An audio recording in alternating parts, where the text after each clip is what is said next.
Sir నమస్కారం sir. నమస్తే అండి.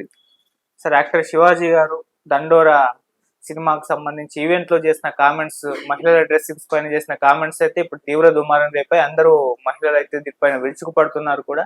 సో, అసలు ఎలా చూడొచ్చు ఈ కామెంట్స్‌ని? అంత ఈజీగా అలాగా ఆ పదాల్ని వాడుతూ ఎలా చేయగలిగారు? మళ్ళీ ఇప్పుడేమో క్షమాపణలు చెప్పారు గానీ ఎలా చూడొచ్చంటారు సార్ మీరు? ఆయనలో ఒక తోడేలు ఉందండి. హ్మ్. శివాజీ అనేటువంటి నటుడిలో ఉన్నటువంటి తోడేలు అన్‌కాన్షియస్‌గా బయటకొచ్చింది. హ్మ్. కాబట్టి ఆయనలో ఉన్న తోడేలుని చంపాల్సిన అవసరం సమాజం మీద ఖచ్చితంగా ఉంది. హ్మ్. అంటే ఇది ఈయన మొదలుపెట్టినోడు గాదు.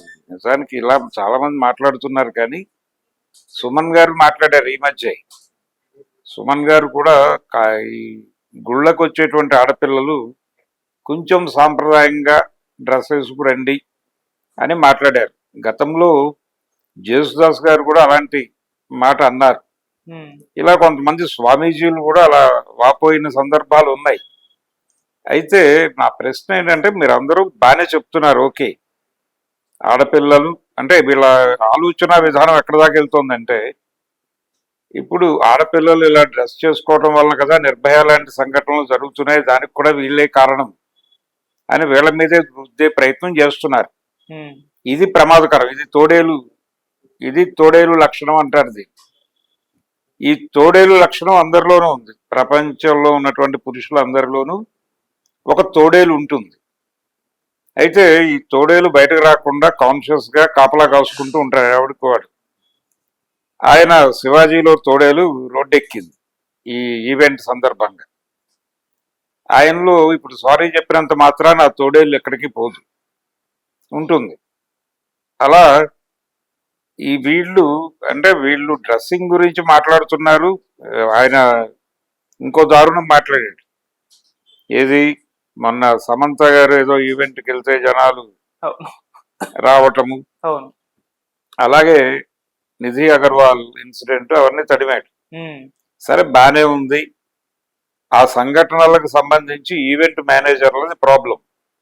వాళ్ళని పిలిచినప్పుడు సేఫ్ గా తిరిగి తీసుకెళ్లాల్సిన బాధ్యత కూడా వాళ్ళదే. అంటే జనాలతో వాళ్ళు ఇబ్బంది పడతారనే విషయం మీరు ముందుగా ఊహించగలిగి వాళ్ళని జనాలతో టచ్ లేకుండా కాన్షియస్ గా ప్రొటెక్ట్ చేసి వాళ్ళని వెహికల్ ఎక్కించి పంపించాల్సినటువంటి బాధ్యత ఈవెంట్ మేనేజర్లది. వాళ్ళ వైఫల్యం వలన జరిగిన సంఘటనల్లో రెండు. వీళ్ళ డ్రెస్ గొడవ కాదు.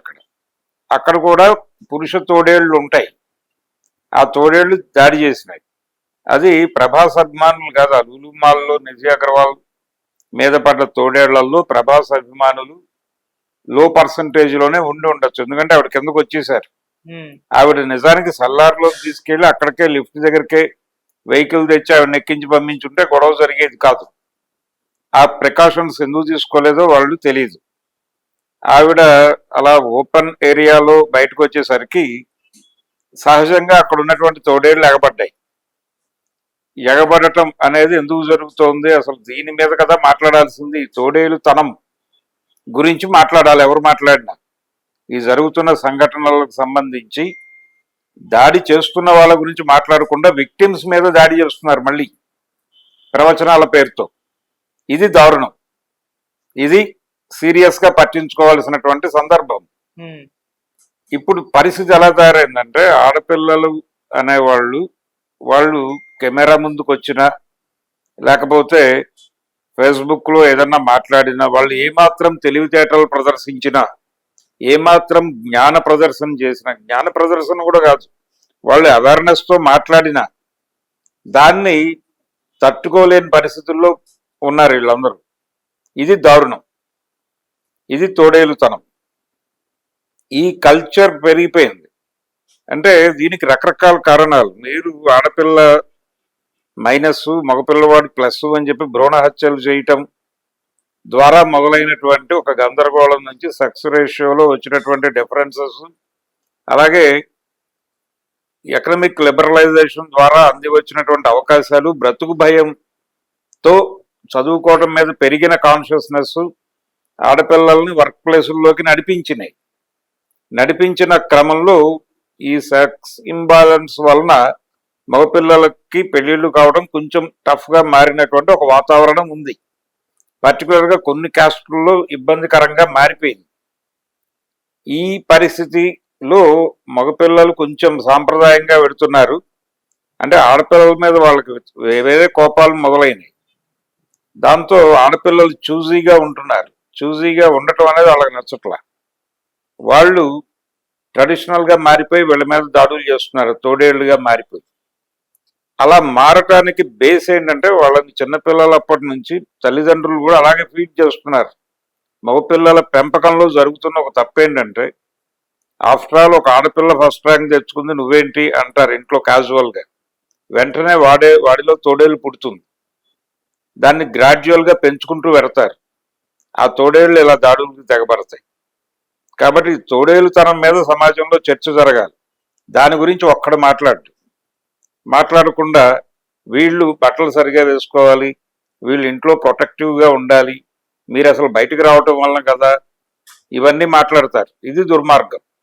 అంటే మీరు దుర్మార్గంగా దాడులు చేసి మీలో ఉన్నటువంటి దుర్మార్గాన్ని మీరు గుర్తించకుండా, మీలో ఉన్న తోడేలుని మీరు గుర్తించకుండా, దాన్ని చంపడానికి ఏ చర్యలు తీసుకోకుండా, అవతల వాళ్ళు ఇల్లు కదలకూడదు, గడప దాటకూడదు, ఆడపిల్ల నవ్వు పెదవి దాటకూడదు, కాలు గడప దాటకూడదు లాంటి దిక్కుమాలిన కాలం చెల్లిన సిద్ధాంతాలు చెప్పి బతుకుతూ మాట్లాడుతున్నటువంటి వాళ్ళని ఏం చేయాలి? రోడ్డు మీద పెట్టి కొట్టాల్సిన అవసరం ఉంది కదా వాళ్ళని. అది చేయట్లేదు మహిళా సంఘాలు అనేది గ్రాంటెడ్ గా తీసేసుకుంటున్నారు. వీళ్ళ బుర్రలు ఎలా తయారైనాయంటే, కెమెరా ముందుకు వచ్చినటువంటి ఆడపిల్లలు, సినిమాల్లో నటించేటువంటి వాళ్ళు కావచ్చు, లేకపోతే వివిధ మాధ్యమాలలో కెమెరా ముందుకు వచ్చిన వాళ్ళని గ్రాంటెడ్ గా తీసేసుకుని వాళ్ళ మీద ఏం మాట్లాడినా చెల్లుతుంది అనే పద్ధతిలో మాట్లాడటం కూడా మానభంగం కిందకే వస్తుంది. యాక్చువల్ గా క్యారెక్టర్ అసోసినేషన్ చాలా ఈజీగా చేసేస్తున్నారు. ఇదొక దుర్మార్గమైనటువంటి పద్ధతి. ఆయన మొత్తంగా వీళ్ళకి బుద్ధి చెప్పాలి అన్న టోన్లో మొదలుపెట్టి నెమ్మదిగా వాడకూడని 2 పదాలు వాడేశాడు. ఆ పదాలు రిపీట్ చేయడానికి నా సంస్కారం అడ్డొచ్చి నేను మాట్లాడట్లేదు, కానీ ప్రపంచం అంతా మాట్లాడుతోంది. ఆ 2 పదాలలో ఆయనలో ఉన్న తోడేలు అది మాట్లాడకుండా ఉండలేని కండిషన్ని కల్పించింది ఆయనకి. దాంతో వాగేశాడు. ఇది దుర్మార్గం. ఆయన మంగపతి అనేటువంటి క్యారెక్టర్ ఏదో చేశాడు ఆ మధ్య సినిమాలో, పేరు వచ్చింది ఆయనకి. ఆయన అద్భుతంగా నటించాడు అనుకున్నారు, కానీ ఆయనలో ఉన్నటువంటి తోడేలు అక్కడ దర్శనం ఇచ్చింది అనే విషయం ఎవరు పట్టించుకోలేదు. ఆయనే క్యారెక్టరే ఆయన అయిపోయి బిహేవ్ చేసినటువంటి ఒక సినిమా అది. సో ఇప్పుడు ఆయనలో ఉన్నటువంటి మంగపతి అనబడే తోడేలు ప్రపంచానికి దర్శనం ఇచ్చింది. ఇది కండిషన్. ఆయన ఒకడే కాదు, మొత్తం పురుష జాతిలోనే ఈ ప్రాబ్లం ఉంది. ఇప్పుడు కండిషన్ అలా దారింది, ఈ పిల్లాడికి పెళ్ళవుతుందా అనే సినిమా తీయాల్సిన పరిస్థితిలోకి వచ్చారు. ఈ పరిస్థితులకు రావటంతో అంటే వాళ్ళు ఏ విధంగా అంటే తగ్గి ఉండాలి, ఆడపిల్లలు అనేవాళ్ళు తగ్గి ఉండాలి, మగపిల్లలు అనేవాళ్ళు దైవాంశ సంభూతులు అన్న ధోరణి, ఆ మైండ్ సెట్ పెరిగిపోయింది. ఆ పెరిగిపోయినటువంటి మైండ్ సెట్ మీద అటాక్ జరగకపోతే ఇలాంటి దాడులు ఆగవు, నిర్భయ ఆగదు. అలాగే ఇలా రోడ్ల మీదకి వచ్చిన ఆడపిల్లల మీద తోడేళ్ల మంద ఎగబడటం ఆగదు. ఇలా రోడ్ల మీద మైకులు దొరికిన చోటల్లా వాళ్ళకి విక్టిమ్స్కి ప్రికాషన్స్ చెప్పడం, విక్టిమ్స్ మీద దాడి, ఒక రకంగా విక్టిమ్స్ మరోసారి విక్టిమ్ గా మార్చి మాట్లాడుతున్నారు. అది దుర్మార్గం కదా. యేసుదాస్ గారు మాట్లాడారు గతంలో, సుమన్ గారు రీసెంట్ గా మాట్లాడాడు, స్వామీజీలు మాట్లాడారు. ఏమనుకోవాలి అసలు, వీళ్ళు ఏం ఆలోచిస్తున్నారు అనేది. ఒకవైపు దాడులకి తట్టుకుంటూ నానా కష్టాల్లో ఉన్న వాళ్ళని నీ ఇష్టం వచ్చినట్టు నోటికొచ్చినట్టు మాట్లాడేసి మరింత న్యూనతపరిచి అలా బిహేవ్ చేయటం అనేది ఏం పద్ధతి అంటే, మీ బ్రాటప్ లోనే ప్రాబ్లం ఉంది. మీ బ్రాటప్ లోను మీ అవుట్లుక్ లోను 100 సమస్యలు ఉన్నాయి. ఆ 100 సమస్యలు మీరు కనీసం రెక్టిఫై చేసుకోవడానికి కూడా సుముఖంగా లేడాయి. అంటే జనాలందరూ మారుతున్నారు కాబట్టి సారీ చెప్పాడు, కానీ ఆయన చేయాల్సిన పని నాలో ఒక తోడేలు ఉందండి అని చెప్పుకోవాలి కదా రోడ్డు మీదకి వచ్చి. ఆ మాట చెప్పుకోడు, సారీ అనేస్తే అయిపోతుందా? ఆయన తోడేలు వచ్చి మొత్తం మహిళా జాతి మీద దాడి చేసేస్తే ఆ తోడేలుని చంపాలి కదా. ఆ తోడేలు తనం ఉంది అనే దాన్ని అతను యాక్సెప్ట్ చేయాలి.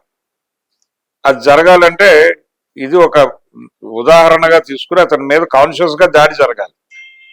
అంటే అతని ఇంటి దగ్గరికి వెళ్ళి ధర్నాలు చేయుట, అతని సినిమా ఏదో రిలీజ్ అవుతుంది, అవును దండోరా. దాన్ని బాయ్కాట్ చేయాల్సిన అవసరం ఉంది. ఆ సినిమాలో మంచి కంటెంట్ ఉండొచ్చు, కానీ ఇలాంటి అధమ శ్రేణి నటుల్ని పెట్టుకుని సినిమాలు ఎలా తీస్తారు వీళ్ళు? అది ప్రాబ్లం. అందుకని అతను పాలిటిక్స్ లో ఉన్నాడు మొన్నటిదాకా. రాజకీయాలు, సినిమా అంటే ప్రపంచంలో ప్రజల కోసం సినిమా వదిలేసి రాజకీయాలు పరమావధిగా ఎంచుకుని వెళ్ళాను అని కూడా ప్రవచనం చెప్పాడు ఈ పెద్ద మనిషి. మరి ఏ రకమైన సమాజం ఈ తోడేలు సాధిస్తుందో తెలియాలి. ఆయన ఈ ప్రపంచాన్ని సేఫ్ హ్యాండ్స్ లో పెట్టాను, కూటమి అధికారంలోకి రాగానే ఈ ప్రపంచం సేఫ్ హ్యాండ్స్ లోకి వెళ్ళింది కాబట్టి నేను ఇప్పుడు ధైర్యంగా సినిమాలు చేస్తాను అన్న దూరంలో మాట్లాడాడు. ఇదే మాట్లాడలేదు కానీ సెన్స్ ఇది. సో అలా వచ్చి సినిమాలు చేసుకుంటున్నాడు ఆయన. ఆ సినిమాలు చేసుకుంటూ అందులో తోడేలు పాత్రలు వేస్తూ తోడేలు తనం ప్రకటిస్తూ అలా బతుకుతున్నాడు ఆయన. సో ఆయనలో ఉన్న రాజకీయ తోడేలుని కాన్షియస్ గా చంపడం కోసం సీరియస్ అటాక్స్ జరగాల్సిన అవసరం అయితే ఉంది. తోడేలు తనం గురించి మాట్లాడండి ఎవడైనా సరే. ఈ దేశంలో నిర్భయ కేసుల గురించి మాట్లాడాల్సి వచ్చినా, లేకపోతే ఇప్పుడు ఆ లులు మాల్లో నిజీ అగర్వాల్ గారి మీద జరిగినటువంటి దాడి గురించి మాట్లాడాల్సి వచ్చినా, ఏదో షోరూమ్ ఇనాగ్రేషన్కి వెళ్ళినటువంటి సమంత మీద తోడేళ్ల దాడి జరిగిన పురుష జాతిలో ఉన్నటువంటి తోడేలు తనం గురించి డిస్కస్ చేయండి, తల్లిదండ్రులను అవేర్ చేయండి. ఇది ఎయిడ్స్ లాంటిదే, ఇది జబ్బు. ఈ జబ్బుని ఐడెంటిఫై చేసి దానికి మందేయండి మగపిల్లలకి, లేకపోతే వాళ్ళలో ఉన్న తోడేళ్లు బీభత్సంగా తయారవుతాయి. ప్రతి ఆడపిల్ల బయట తోడేళ్లతో పాటు ఇంట్లో తోడేళ్లతో కూడా పడుతున్నారు. ఇది కండిషన్. కాబట్టి తోడేలుతనం చంపడానికి ఏం చేస్తాం, ఏం చేయగలం అనేది ఒక సీరియస్ డిస్కషన్ జరగాల్సినటువంటి అవసరం ఉంది సమాజంలో. అప్పటి వరకు ఈ తోడేళ్లు ఆగవు. శివాజీ ద్వారా సినిమా రంగంలో ఉన్నటువంటి తోడేళ్లు ఓపెన్ అయినాయి. కాబట్టి సినిమా ఇండస్ట్రీ ఆ మధ్యలో కమిటీ వేశారు, గొడవలు జరిగినాయి కదా, మీటూ అనేటువంటి ప్రోగ్రామ్. ఆ మీటూ లో కాన్సెప్ట్ కూడా ఇదే, తోడేళ్లే, తోడేళ్ల దాడే. అది కూడా ఇలాంటి తోడేళ్లు దాడులు చేస్తాయి. కాబట్టి ఆ సందర్భంగా వేసిన కమిటీ పట్టించుకోవాలి ఈ విషయాన్ని.